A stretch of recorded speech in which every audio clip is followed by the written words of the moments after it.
So I'm assuming you can all see my my screen, and I'm going to talk about a collaboration I did that kind of happened randomly and is in some sense still going. But yeah, what did we do? So firstly, many thanks to Xena for the invitation, and thanks to all of you, many of you, for being here on the call. Let me just give you an introduction as what I'm going to talk about, because it's slightly unconventional. So in 2017, I had some sort of vision, not just me, but several other people had some vision, which has now essentially become a reality. And the vision was to create a digitized library of undergraduate level mathematics. So what does that even mean? In this introduction, I'm going to show you something about what a digitized library looks like. So let me fire up a computer program. There it is, and let me put that computer program here. And I suspect now that you can see what looks like computer code. Let me bump up the magnification. So this is we're looking at computer code. This is clearly some kind of computer program written in some programming language. But what it also is it's mathematics. So here, for example, here is a definition. Here's a definition of a term, and the term is called exists infinite primes. And this is a term of a type in a type theory in a computer programming language. But as well as that, it's a proof that there's infinitely many primes. So that's sort of slightly surprising. And what you can see is as you work, so this is the proof here. So I'm not suggesting, that it's comprehensible, but as you click around through the proof, you can see the current state of the brain of the software. So at this point, you see, for example, what are we trying to prove? We're trying to prove that given a natural number n, there's a prime number bigger than n. That's what we're trying to prove, that there exists a p such that n is at least p and p is prime. And here we are halfway through the argument. So p is a prime, n is at least p, and p divides n factorial, and p divides 1 because p divided n factorial plus 1. And we're in the middle of some kind of proof. So that's what I mean by a digitized library of pure mathematics. I mean writing code in this sort of technical programming language that somehow corresponds to the kind of stuff we teach the undergraduates. So what did we just see? We saw some kind of programming language, but it wasn't a computer algebra system. It wasn't like Mathematica or Maple. It's a different kind of thing. It's an interactive theorem prover. So it's a computer programming language which is expressive enough to understand the concept of mathematical proof. And as I say, just let me reiterate, what's the difference between the math stuff that you do on computers and we teach the undergraduates stuff like Mathematica or Maple or Python? And what's the difference between computer algebra software and an interactive theorem prover? So in a computer algebra system, you could ask it, what's the first 1,000 prime numbers? Print out the first 1,000 prime numbers. And it could do it. And you could just leave the software on all day and ask it to compute the first 1,000,000 prime numbers and just observe that it just keeps going and going and going. And you could come up with the hypothesis that there's infinitely many primes. But in an interactive theorem prover, you can actually state and prove the theorem that there are infinitely many primes. So that's the difference between a computer algebra package and an interactive theorem prover. The interactive theorem provers, the language is rich enough to actually have a concept of a theorem statement and a theorem proof, rather than just giving examples of things. In a computer algebra package, you can say, let G be this group, let G be the group S8, or let G be the following subgroup of S8 generated by these things. And in Lean, you can say, let G be a group. See, so it's a slightly different kind of thing. So that's what we're talking about. So they've been around since the 1970s. The original ones weren't very good. I mean, computers weren't very good in the 1970s. By the 1990s, they'd got really good. They were very good at understanding. They could understand any system that was defined by precise rules. So you told them the rules of mathematics, and then they understood mathematics, and they could check mathematics that you typed into the system. But they would also understand things like computer programming languages, and you could use the same systems to check the code has got no bugs.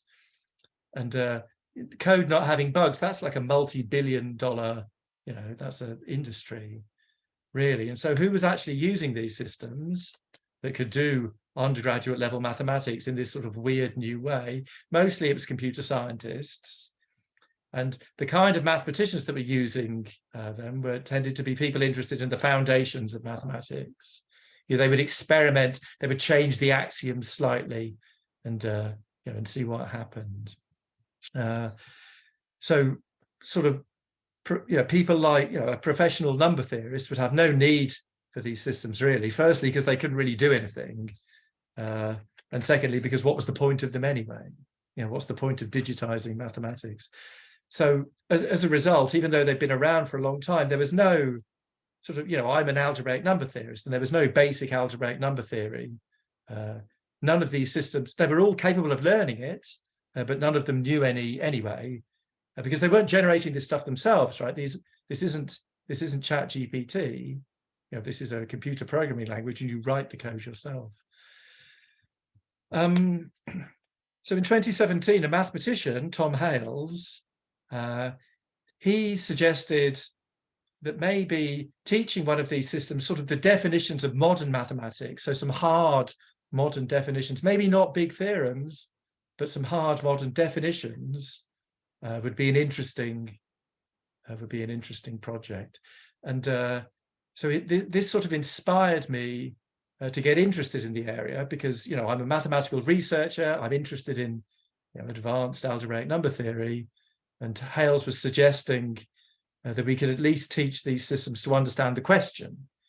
Actually getting them to the boundary of modern mathematics is going to be a huge amount of work, but getting them to the point where they could understand the kind of questions that I'm thinking about as a researcher, I thought was kind of an interesting project. And Hales suggested one of the systems is called Lean. That was the one I was showing you. And Lean already had a basic mathematical library, but it had very little in it. It had basic definitions of basic things, so groups and rings and topological spaces. It had a definition of a finite set, and it had the definition of the real numbers, equivalence classes of Cauchy sequences, and it had very little else. So in particular, it didn't really have any of the standard theorems we have about these objects. It just sort of had definitions and a very, very basic observations about these objects. So that was Lean's mathematics library in 2017. And basically, so it needs development, you see. It needs to go from these basic definitions. We need to teach it the kind of things that we're teaching the undergraduate in a second year course in group theory or ring theory. We're teaching them basic facts about Euclidean domains, principal ideal domains, or factorization in rings like Z of I. We're teaching them basic number theory, quadratic reciprocity, facts about compact topological spaces and metric spaces. There's all this stuff that we're teaching the undergraduates, but was not known by this library. But the library clearly had the potential to know it.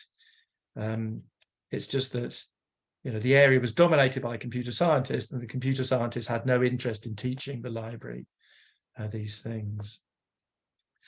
So I spent the summer of 2017 learning how to use the software, and I did that in the following way. I was teaching, I work at Imperial College in London, and I was teaching the Intro to Proofs course in the maths department. So very, very basic logic questions, about sort of sets, functions, and equivalence relations, and a bunch of basic number theory, stuff like that. And I spent the summer translating the questions which I was going to give to the students that autumn, translating both the questions and the solutions into this language. And that taught me the language. So over that summer, I learnt this complicated, there was no instruction manuals for mathematicians either. It was quite problematic. You learned by asking people on the internet. It was really quite an extraordinary thing because it's very raw software. And then in October 2017, like in the foolhardy way that I sort of live my life, I started teaching this Introduction to Proof course, but I would use this complex computer algebra software, like in the lectures. I would sort of say, well, now we've got to prove the composite of two injective functions is injective. And there's three ways we could do that. A, we could look at the course notes, where I carefully write down a proof. Or B, I could just write down the proof from the course notes on the board. That would be another way of doing it. Or sort of go through a computer slide, go through a PDF where I explain exactly what's already written in the course notes that you have already. Or I could just give a proof using this vastly complicated computer language. And if you like that, then that's great. And if you don't like that, then that's fine. Just go and read the course notes instead. So I introduced this course in quite a violent way into the syllabus. It was not a non-examinable part of the story, but I used it to try and give new ways of thinking about the material we were dealing with. And I started running an undergraduate club for sort of morals, for extra support for students who wanted to learn how to use the software. So that was what happened in 2017. That was the beginning of it all, really. And it was a bit of a disaster for several reasons. One reason was that the software couldn't even do some of the questions in the course because it knew what the real numbers were, but it didn't know what the complex numbers were, because we hadn't got, nobody got around to the complex numbers yet. So you couldn't do e to the I theta equals cos theta plus I sine theta, which was sort of, there was a pass on complex numbers where we did sort of elementary, the Argand diagram and polar coordinates and stuff like that. So it couldn't do any of that stuff at all. I mean, even if you defined the complex numbers, for various reasons, this was sort of, a long way out of reach. That statement there, you're implicitly assuming the fact that you can sort of rearrange a series, within its radius of convergence. There's all kinds of things going on there. We teach it to the school kids, but, it takes a while before you've, these systems, they're doing everything down to the axioms of maths, and doing e to the I theta from the axioms of maths is a bit of a tall order, But it turned out that the system was really good at abstract stuff like surjective functions and equivalence relations, because there you just write down a one-line definition. Equivalence relation is three axioms, and then facts about equivalence relations, they're just all following straight from those three axioms. You don't have to worry about complicated things like the real numbers, which are a vastly complex equivalence class of Cauchy sequences. So this was my idea. This, the more abstract part of the course is, of course, the part which the students struggle more with, because it's a lot further from the stuff they've learned at school. These are people, this is first term, first year undergraduates we're talking about here. And I thought that using this interactive theorem prover would help the weak students to learn the most complicated part of the course. So this was completely naive of me in retrospect. It did absolutely nothing of the kind, because the software is so vastly complicated to use. And it was optional. I wasn't saying you have to learn this for the exam, not like Gihan. We'll hear from him later. So it was an optional thing, so they didn't have to learn it, and it was incredibly complicated. And these people are already struggling with the idea of, what an equivalence relation is, and being forced to think in an axiomatic logical way rather than just doing computations. So this was a complete failure. But what did happen, a completely unintended consequence, was that the students at the top end, the strong students, who already knew what an equivalence relation was because they'd learned it, they'd learned it over the summer by just Googling around and, reading free texts available online. This weird theorem prover thing was the only part of the class that they didn't really get. And so they started coming to my club instead. And that's how the collaboration started. So completely informally and coincidentally. So the next exciting thing that happened, or for me, I found it very exciting, was that some of the undergraduates got better than me at it. You know, I'd spent 4 months learning it, but I'm, 54 years old, so I'm sort of slightly slow. And these students were just like instantly some of them became better than me very, very quickly. And then started doing some of the questions from the undergraduate course that I'd been unable to do. And this was, for me, this was a really great help. If you're going to collaborate with undergraduates, then the fact that both you know and they know that actually you're working with a system that actually they're just as good as you. I mean, this is not normal, right? If I collaborate with undergraduates doing number theory, then I know everything, they know nothing, and they get stuck and they ask me for help and I tell them what to do. But here it was a level playing field, which for the first time in my research career working with undergraduates, it's the first time that happened. So we had a level playing field. I had the overview, which they lacked, but they had time because these were the smart students that understood all the courses. And if I think I wasn't getting them engaged with this software, they'd just be playing other computer games, really, because this is turning maths into a computer game. So I led they wanted to find a project to do. So I said, right, why don't we define why don't we define some MSc level algebraic geometry? Why don't we define a scheme? So me and several undergraduates worked on this. Of course, this is a hard project, but of course it was, I could only go for hard MSc level mathematics because I was dealing with smart undergraduates. Had they been of a different ability, I would have got them to do something else. And the outcome was a published paper. We ended up. This is me, 4 undergraduates, and another researcher from Australia. We ended up with a publication in a maths journal, Experimental Mathematics, where we told the story of how we taught Grothendieck's theory of schemes to this theorem prover. So that was kind of cool. I was slightly concerned. Watching Carol's talk was really enlightening, because I was a little bit concerned that I got some of these kids addicted. That they would come to my club and they'd still be there, like we'd stay till 11 o'clock at night doing this stuff.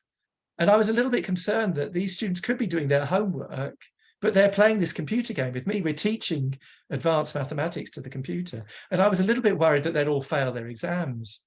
But all the undergraduates that were on the paper, they were all offered PhD places. Just the opposite occurred. And Carol pointed out in her talk that this thing about extra engagement and understanding what good looks like, the fact that they were engaged in mathematics in an extracurricular way, and the fact that the system tells them if their argument is right or wrong. I'm ticking several boxes that Carol raised, completely inadvertently, because I just blundered into this, really. So schemes are super abstract, but they only needed sort of a small amount of ring theory and topology, which the system had already. You see, that was why I thought it was an appropriate project.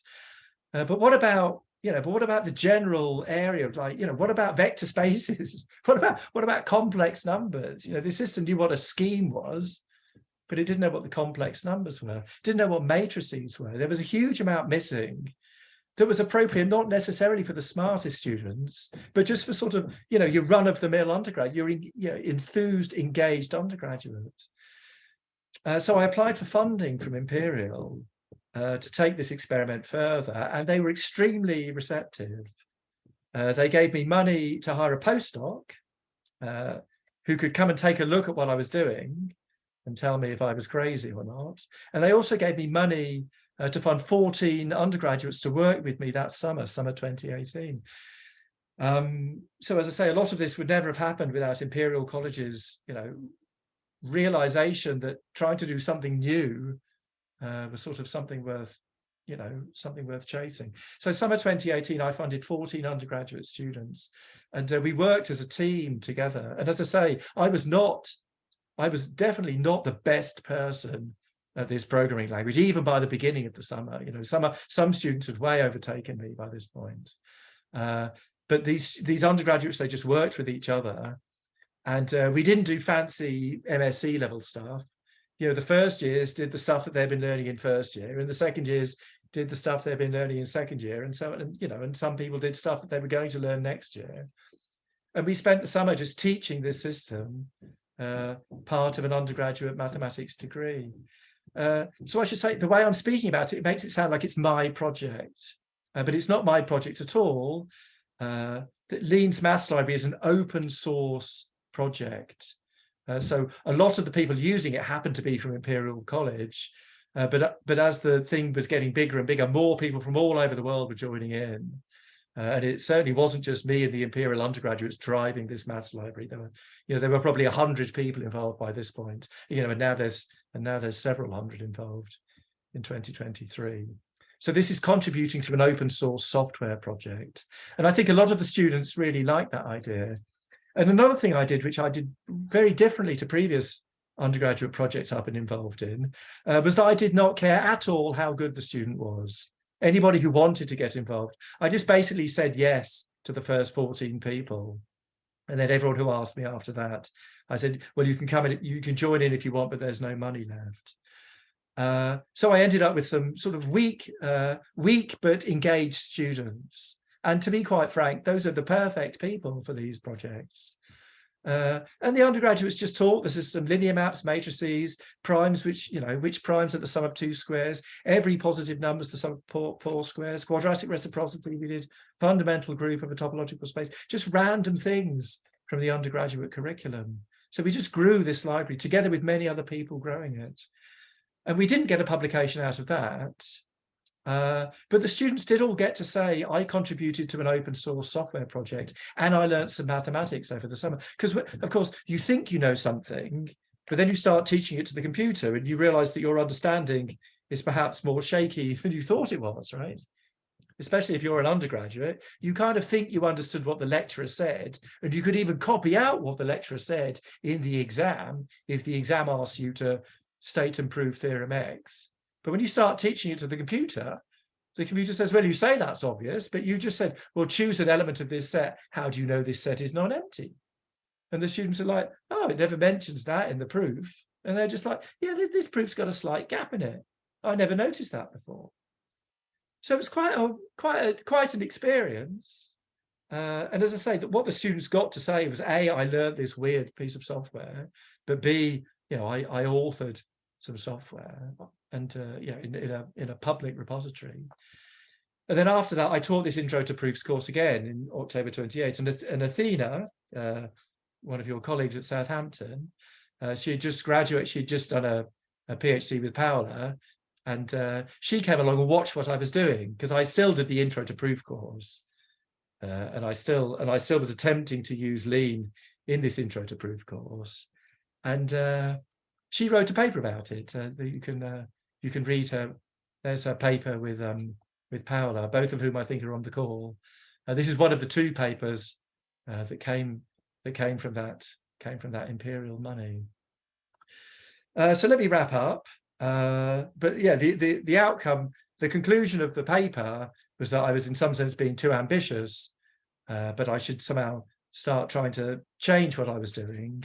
And I have changed what I'm doing. And Gihan Marasinga, who's speaking later, can talk about his experiences teaching an introduction to proof course using this software. So every summer since then, I've been running summer projects, and the goal of them used to be get something into the maths library, teach the students something you learned and get it in the maths library. And then COVID happened, which was a pain. We moved on to Discord, which was better than nothing, but it didn't work as well. And now, of course, there's less funding available, but many of the students at Imperial are sort of slightly wealthy, middle-class students, often from Asia, who are prepared to work for free, especially if they don't have to live in London over the summer. If they can go back home and then just collaborate online, they can still do some stuff. But unfortunately, now we've got basically an entire undergraduate maths library. And so the system I had doesn't scale anymore. Nowadays, somebody comes along and says, oh, well, I'm a first-year undergraduate, what needs doing? And I sort of say, well, we need derived functors in category theory. We need some advanced algebraic geometry, because that's where we've got to. But you're a first-year undergraduate, so you're in no position to do that, really. And so I've had to think of a new, this is a new problem, what to do with the students. And what I'm going to do this summer is they're going to be doing various group projects, and the goal is not The goal is not to attempt to get something into Lean's maths library, because the maths library has now somehow moved beyond undergraduates, and it's now a tool that undergraduates can use to do different things. But now, fortunately, we're not in the situation that I was in 2017. We actually have books written by mathematicians which explain how to use the software. So it's much easier to learn. You don't have to sort of learn from me or learn by asking questions.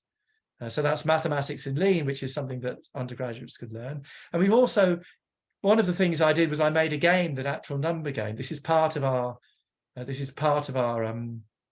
part of the course I teach. So there we go. You've got to prove that 0 times m is 0. I mean, 0 times m is 0 is obvious, right? But if you actually explain what the axioms of the natural numbers are and the axioms of multiplication, you can attempt to prove that 0 times m is 0 from the axioms of mathematics. You do it by induction on m. So there's games they can play to learn this stuff. And I think at the end of this summer, we might not get publications, and we might not get things in Lean's maths library, but we'll get kind of artifacts that other students will be able to interact with. Things like, formalized chunks of textbooks or other online games that students will be able to use to learn mathematics and or to learn how to use this software. Perhaps that's a better result anyway, I think. So that's it. I shall stop there. Thank you very much. Okay, thank you, Kevin. That was great, interesting. So any question for Kevin? Well, none in the Q&A, I think. But again, if you do pop any in there, I'm sure people catch those later on.